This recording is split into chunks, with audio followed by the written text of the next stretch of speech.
Hello ladies and gentlemen, this is Blue Maxima and I'm here checking out Typewriter. While I wait for Bandai Namco to send me a code for Extreme Versus Force. I got sent an email literally 2 minutes ago saying, review code, Mobile Suit Gundam Extreme Versus Force, open it up. Literally no code inside. It's got a bit that says PS Vita download code, then nothing, literally nothing. It's like, why? Okay, but yeah, anyway, Typewriter. So, I was expecting this to be an entirely different game. Do you guys remember Line Rider? The old Flash game that used to be on everybody's PC back when I was in, like, high school. I was expecting this game to be that, but it turned out not to be that. It's instead just a puzzle platformer. It's got something going for it in the way of unusual things. For example, the game's got 10 levels. Now, you might be wondering, how many of these levels have I finished? Half of them. You want to know how long that took me? If I hit start, it'll let me go to this, because that valley is literally just a straight line with all the, what's the word I'm looking for? All the levels. So, no real point in sticking around for too long. But yeah, I've done 5 of the levels, and the game has 10. So, I've been through half of the game in 43 minutes. Not great. I mean, there is a secret level to find, there's stuff to collect, and there's a hidden level. And there's speedrunning, and there's stuff like that. So, yeah. You know, it's like there is some stuff to see. Just, you know. Not exactly the longest game there is on Vita, that's for sure. Let's go to the level I haven't played yet, because frankly, this game is basically stupid easy. Like, these levels here, the checkpoints are really frequent, the levels are really short. Like, here's the level I just did. Look at those times. That's how long these levels are. Like, you play them all in one go, right? So, you play through one level that immediately takes you onto the next one via a loading screen. And when you play through all 4, that's it. So, yeah. The levels are really short. So let's hop on to Futura. I won't spend too long going around in the menus because there is some other stuff to explain, but I'll explain it as it comes up in the game. When the game decides it wants to load.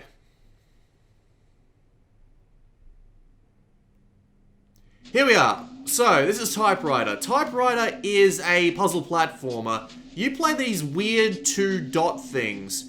And these 2-dot things are controlled via either the rear touchpad, no, or the left analog stick, yes.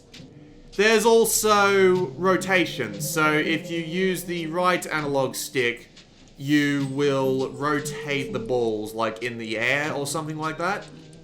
So if you are having trouble making a specific jump, you probably need to rotate.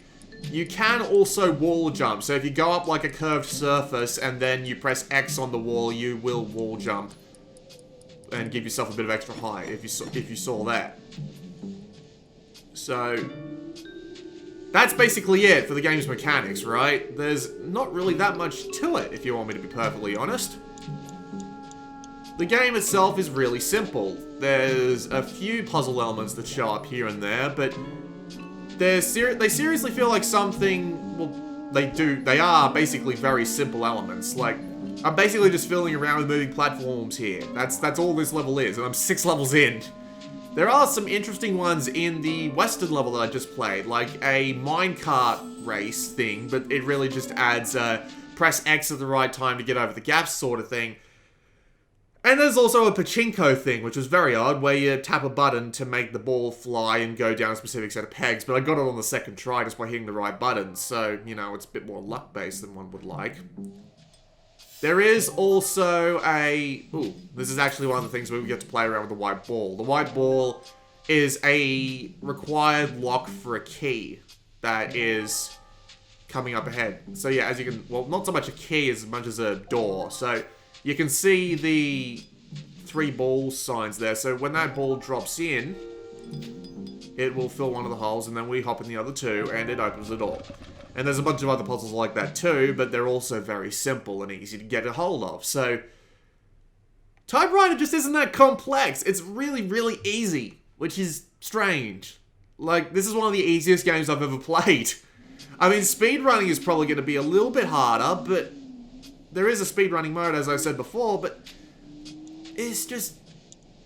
I'm just surprised at how easy a concept like this is. Whoops. Okay, this is actually a mechanic that I have fiddled around with before. But as you can see, I'm already halfway through this level. I've been through 2 loading screens, so that was the halfway point right there. So yeah, this game is very, very simple and very short. I mean, the game's got something going for it. I mean, the whole just visual design of it is very visually interesting. I mean, it's something I'm not personally into, but at least it's nice to look at. It's a Unity game that actually runs well. Who would have thought, right? I'll just jump over here instead. So yeah, it's a Unity game that actually runs well. And the game, you know, being called Typewriter, I just missed a letter there, but it doesn't really make that big of a difference.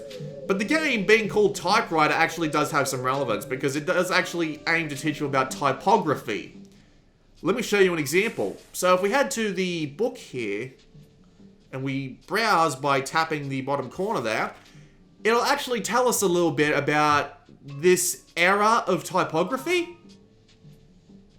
And yeah, I wonder if you can see that. But yeah, anyway. So, as you can see, it tells you a little bit about typography, which is an interesting way of presenting it, completely separated from the game, where you need absolutely no knowledge of it whatsoever to progress. I mean, imagine, say, a computer hacking game where you had to... There I go. Imagine a computer hacking game where you had to know the typography in order to have, like, passwords and stuff. That would make a lot more sense than an artistic puzzle platformer, wouldn't it? It just... Oh, that's actually death. Sometimes it's hard to tell, but as you can see, the checkpoints are very forgiving.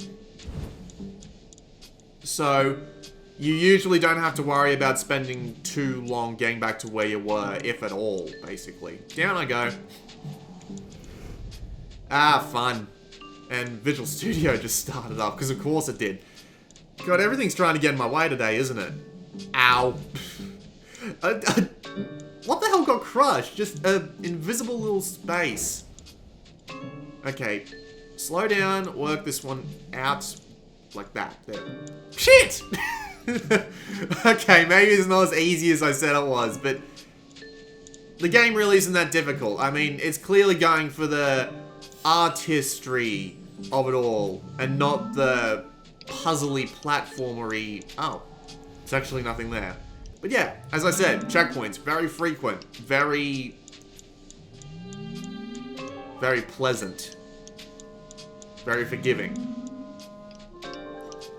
And admittedly, on a game like this, you'd want it to be forgiving, mainly because I don't think I'd be able to stand it if it wasn't very forgiving, but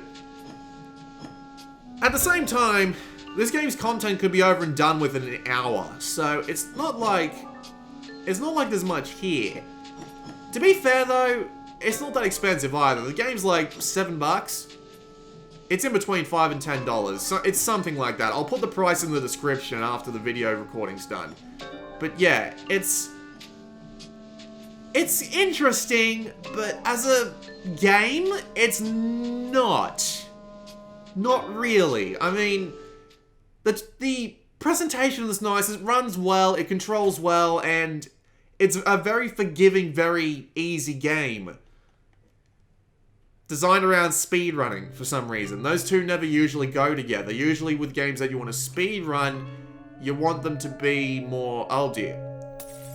That's the game, not my capture kit. That's terrible, alright. But yeah. Oh, Jesus Christ. But yeah, the game is interesting. Oh, it's gonna fall. Wait, no, it's not gonna fall because I'm gonna save it. Yes! And then it's gonna possibly fall again? No. Okay. So yeah. The game is basically this. Just 2 platforming segments, 2 white ball puzzle challenge things, and then, yeah, that's basically it for every level. And the levels, as I said before, very short. Like, this is the end of this level. I don't even know how long I've been recording for, because Audacity is in the foreground.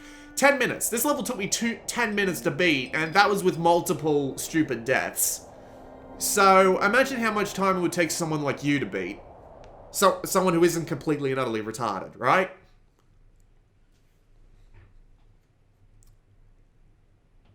Again, there is a speedrun mode, and there is, you know, benefits to that, you know, trophies and all that, but it's just, if you want a relaxed, fairly cheap, not extremely cheap, but fairly cheap, hour and a half relaxing ride through the world of typography, you've got that. But even for Vita, that's niche. I mean, these puzzles are so easy, it makes me feel like I haven't played a platforming game before. And it's just, like, and the whole typography aspect, other than being an interesting way to platform, just feels decidedly underused. Just as a concept. So, yeah, I don't really... It's not something I would recommend to everybody. It's just something you're gonna have to make an idea of for yourself. I mean, that one performance problem there in that Futura level was the first one I've seen in the entire game. So, yeah, that's a little bit odd. And the game, again, it controls pretty well, runs pretty well. It's alright. I just can't outright say go buy it immediately, because that's not my thing. It's not my thing. I'm not particularly attracted to it. It's just eh. But then again, I guess if you're a fan of artsy-fartsy platformers, then, you know, yeah, as you can see, there's a speed run there, if you're into that sort of thing. If you're into artsy-fartsy platformers like this, you'll probably have a great time with Typewriter. Me, personally, I'm just, yeah, I'm not that buzzed. This has been Blue Maxima, and I'll see you all next time.